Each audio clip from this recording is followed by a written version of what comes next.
તો આજે મે મહિનાની એક્સપાયરી ને મે મહિનાની એક્સપાયરી આજે એક પોઝિટિવિટી સાથે આપણને ખાસ કરીને થતી જોવા મળી છે અને એમાં પણ મિડ કેપ અને સ્મોલ કેપમાં તો આજના દિવસે એક સારી તેજી આવી છે. પરંતુ વાત કરીએ ખાસ કરીને સૌથી પહેલાં નિફ્ટી અને સેન્સેક્સની, તો આજે નીચલા સ્તરેથી એક સારી રિકવરી આવી અને છેલ્લો અડધો કલાકની અંદર બજારની અંદર આપણને સારી ખરીદદારી જોવા મળી અને 24,733 પર નિફ્ટી બંધ થતો દેખાયો અને લગભગ અડધા ટકા જેટલી 5%ની થોડી વધારેની તેજી આપણને સેન્સેક્સમાં પણ આવતી દેખાય.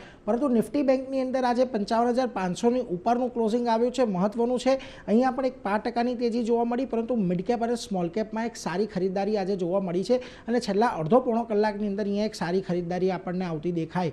હવે જો કયા સેક્ટર આજના દિવસે ફોકસમાં રહ્યા, તો આજના દિવસે ખાસ સૌથી પહેલાં મેટલ સેક્ટરની અંદર એક સારી ખરીદદારી જોવા મળી. 1.25%નો ઉછાળો અહીંયા આવ્યો. આ ઉપરાંત તમને રિયલ્ટીમાં પણ આજે સારી ખરીદદારી જોવા મળી. આજે શરૂઆત અહીંયા નબળી થઈ હતી, પરંતુ દિવસ દરમિયાન અહીંયા આપણને ખરીદદારી આવતી જોવા મળી છે અને ફાર્મા અને આઈટીને લઈને પણ આજે આપણને પોઝિટિવિટી જોવા મળી. ખાસ કરીને પીએસયુ બેંક અને એફએમસીજી આ બે જ સેક્ટર એવા હતા કે જે લાલ નિશાનની અંદર આપણને બંધ થતા જોવા મળ્યા છે.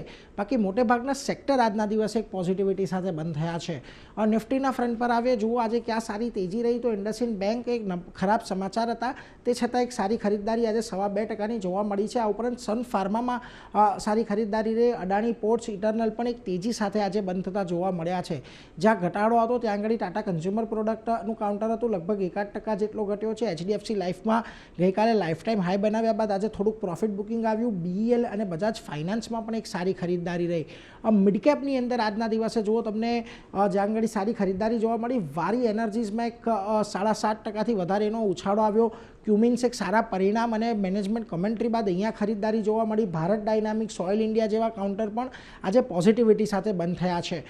જ્યાં ઘટાડો જોવા મળ્યો ત્યાં જુઓ એનટીપીસી ગ્રીન ગઈકાલે એક સારો એવો ઉછાળો આવ્યો હતો, આજે થોડુંક પ્રોફિટ બુકિંગ આવ્યું છે. અપોલો ટાયર, એસ્કોટ કુબોટા અને એલએનટી ફાઇનાન્સ પણ દબાણ સાથે બંધ થતા જોવા મળ્યા છે.